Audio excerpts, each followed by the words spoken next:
Welcome to Signature TV News. I am Barikumo Ado. First, let's take a look at the headlines. First Lady celebrates women achievement as President marks 1 year in office. Sanusi resumes as 16th Emir of Kano. On a foreign scene, over 100 feared dead in massive landslide in Papua New Guinea. In sports, Enugu Sports Club holds inaugural tournament for golf captain. Now the news in detail.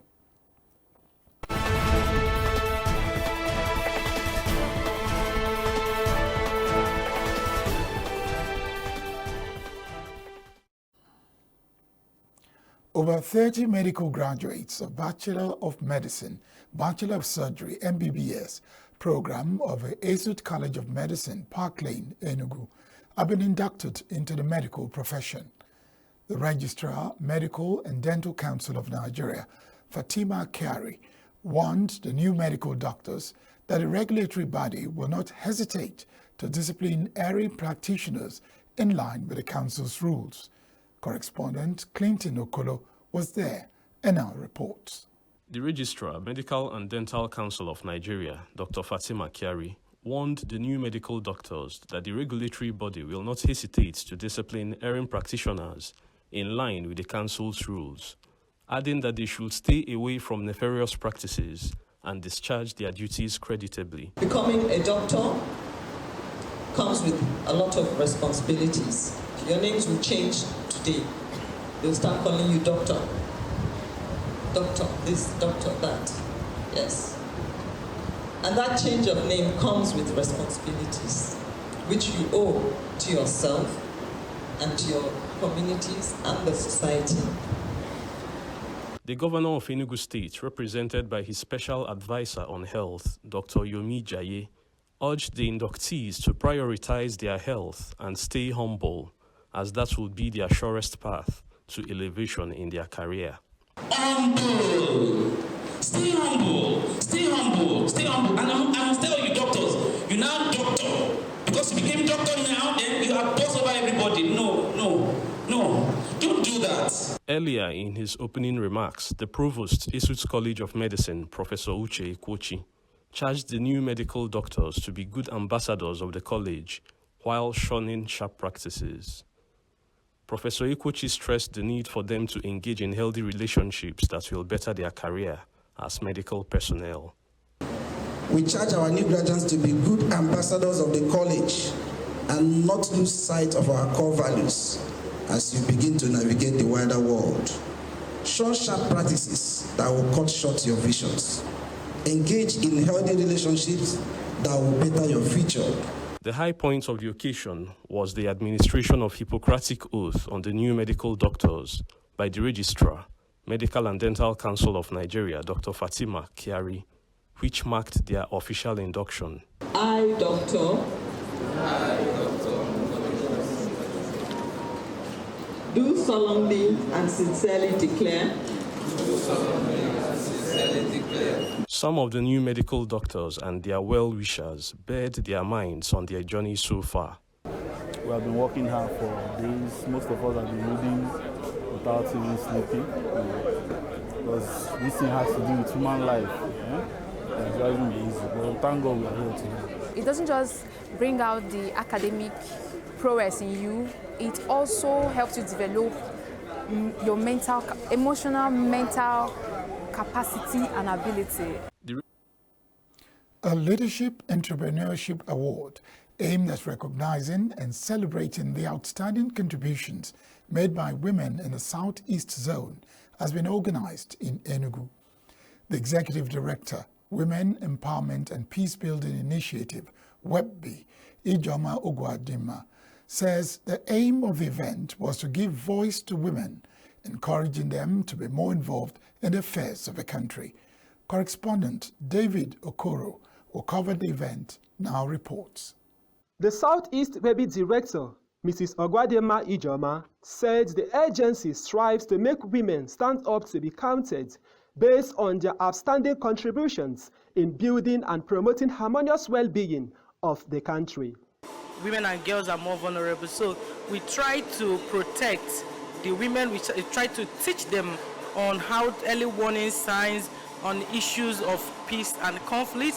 When it comes to good governance, we try to include women to make sure that women are part in decision-making process. In her keynote address, Mrs. Nnenna Alozie noted that women have performed credibly well in various spheres of life and have been appointed into various leadership positions across the country. She highlighted the need for continued appointment of women into greater leadership positions to ensure that women democracy further blossoms instead of remaining constant. Nigeria deserves to be a nation of truth, and this truth remains that Nigeria's democracy will remain stagnant without women. Do you agree with me? We will remain stagnant without women. Nigeria cannot achieve meaningful growth and sustainable development if women are excluded from government and gender inequality persists. Some of the participants at the event commended the agency for its concern for women's development. Well-being through Joy Ijoma thought is a very important thing to invite and nominate working women. I call myself a working woman, to award them and to celebrate their works in their various communities. Things that so many people have not done in a very long time. So I feel so happy, I feel so fulfilled that today I'm being recognized by well-being. My advice to the government is that they should a bit, especially the traditional aspect, they should a bit lessen the way they tighten women. They believe that women wouldn't work. They believe that women their work ends in the kitchen. They believe that women brings nothing to the table. The only thing that we bring to the table is giving birth. Some of those things are becoming things of the past. They are becoming obnoxious. You see, women are now inclusive in government. They can now speak for fellow women. They can now participate in what is happening in both at the grassroots where we work and at the state level. If we go to the state level, see women too, everywhere. Women Empowerment Education and Peace Building Initiative seeks the welfare of women in Nigeria. David Okoro for Signature TV News. In a similar development, First Lady Oluremi Tinubu celebrated the dedication and milestone achievements of women in a long history of Nigeria on Saturday in Abuja. Oluremi gave this commendation during her address at a celebration of Nigerian women with a theme, Looking Forward. The event is in commemoration of the first anniversary of the administration of President Bola Tinubu. According to the First Lady, though the President has ordered a low-key celebration, she had pleaded for the mothers to be celebrated. She also commended the elders and young mothers while urging women to train the young ones to stop walking naked on the streets. The wife of the Vice President, Hajia Nana Shetima, commended the First Lady and her husband for their good deeds and leadership roles for a greater nation. Still to come on the news, Sanusi resumes as 16th Emir of Kano. Over 100 feared dead in massive landslide in Papua New Guinea. Stay with us.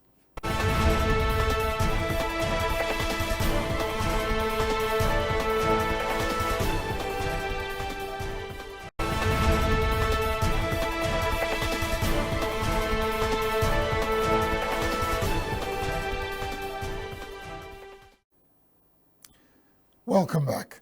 The new Emir of Kano, Lamido Sanusi, has returned to the palace on Saturday, marking his official entrance as the 16th Emir of Kano.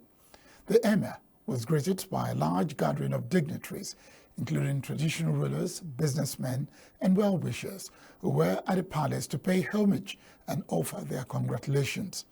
The palace was filled with excitement as the Emir, dressed in his traditional attire, was ushered in with a customary fanfare, signaling a new chapter in the history of the Kano Emirate. The atmosphere was electric, with many in attendance expressing their delight and support for the new Emir. The event was a testament to the Emir's popularity and the high esteem in which he is held by the people of Kano and beyond. As he takes up his new role, Emir Sanusi is expected to bring his wisdom, experience and leadership skills to bear in promoting peace, stability and development in the state. Sanusi was deposed 4 years ago by the then governor, Abdullahi Ganduje, who also created 4 other emirates, namely Bichi, Rano, Gaya and Karaye. The Kano State House of Assembly, having passed Kano Emirates Council Law 2024 after scaling the third reading, paved way for the return of Sanusi as the Emir of Kano and the nullification of the new emirates. On the foreign scene, a massive landslide is feared to have killed more than 100 people and buried over 3,000 others under rubble after it struck remote villages in North Papua New Guinea's Enga province early Friday. The landslide hit at around 3 a.m. local time in Enga's highland, affecting at least 5 villages and causing significant damage to over 120 homes, according to a local villager and a China media group. As the landslide continued sending down large chunks of rubble and other debris in one village, residents frantically dug through the wreckage in search of the buried victims, while dazed women, children and the elderly mourned their losses at the disaster scene. Locals said large machines are urgently needed to remove the fallen boulders and debris, and they believe that it might take weeks to pull the remains of all those who perished from the rubble. Prime Minister James Marape expressed condolence to the families of the killed villagers and has ordered search and rescue operations and reconstruction of infrastructure in the affected villages. Lebanese political party Hezbollah has held a rally in Beirut on Friday in memory of a late Iranian president Ibrahim Raisi and others who died in a helicopter crash in Iran last weekend. The crowd watched a televised speech by Hezbollah Secretary General Hassan Nasrallah on the contributions of Raisi and his foreign minister, who was also killed, to Iran and the region, and Iran's role in supporting resistant movements. In his speech, Nasrallah said that the late Iranian president was courageous in the face of enemies and highlighted the importance of Lebanon's relations with Iran. Those present at the ceremony expressed their condolences to Iran and Iranian people and their confidence in Iran's ability to overcome the ordeal. Raisi, along with Amir Abdullahian and several other officials, were killed when his helicopter went down in a fog-shrouded mountainside in Iran's northwest near the Azerbaijan border on May 19th. The International Monetary Fund's IMF Managing Director, Kristalina Georgieva, says from poverty reduction to global governance, China's development has set an example for other parts of the world. China, as one of IMF's founding members, has maintained good cooperation with the organization for a long time, she says. On October 1, 2016, China's RMB officially joined the IMF Special Drawing Rights Currency Basket, together with the US dollar, the euro, and the British pound and the Japanese yen. It marks the first time that the currency of an emerging economy was included in the SDR currency basket. The inclusion reflects China's active participation in global governance and its positive contribution to the world's development. With improvement of its comprehensive national strength, China is increasingly participating in the construction of new international governance mechanisms. According to Georgieva, the China proposed establishment of multilateral financial institutions such as the Asian Infrastructure Investment Bank and a new development bank have won praise and support from the international community, especially developing countries.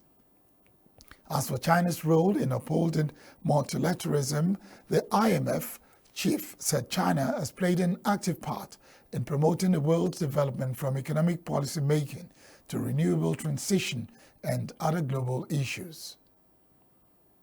In sports, the golf section of Enugu Sports Club has held an inaugural tournament in honor of its captain, Austin Honor. The tournament was attended by golfers from different states in the country, including Rivers, Delta, Cross River, in Ebonyi State. It saw competition of different categories, which kicked off on Friday, May 24th, including men and women and young golfers. Some participants in an interview expressed their confidence on the captain as they shared the significance of the tournament and wished him success during his tenure.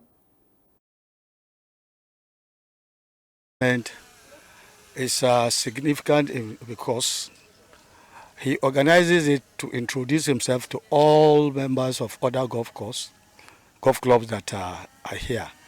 The major importance there is to bring people together for interaction, harmonization, and then talk golf always, remain golf, and then spread golf. He has done well. You can attest to that by the number of the turnout.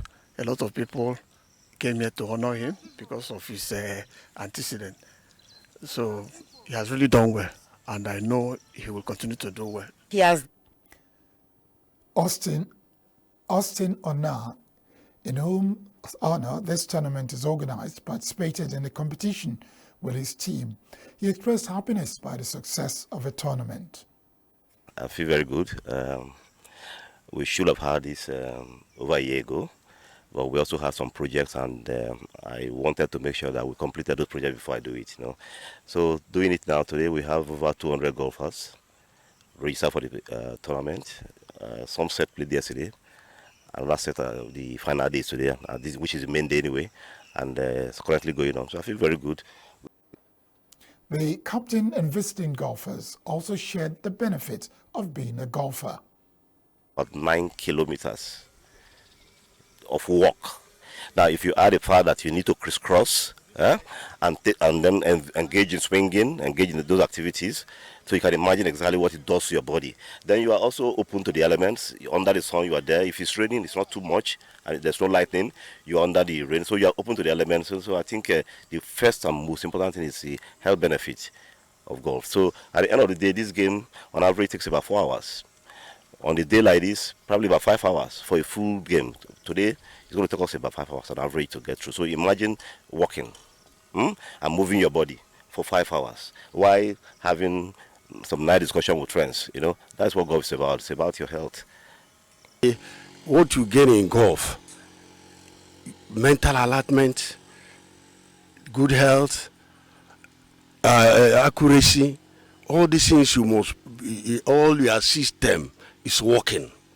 The brain is working, the eyes is working, the leg is working, everything in your body is working. Immediately you get to the hole, you start thinking, how do I make this hole? You can see me looking very athletic, very healthy by the grace of God. You will not believe that I am 61 years of age. It is because I discovered golf. Golf is a game that, of course, keeps you, alive, keeps you healthy. So first and foremost, Enugu Sports Club Golf Section was founded in 1929 as an exclusive European club. It provided sporting and recreational facilities for the civil service of eastern Nigeria and such other government establishments.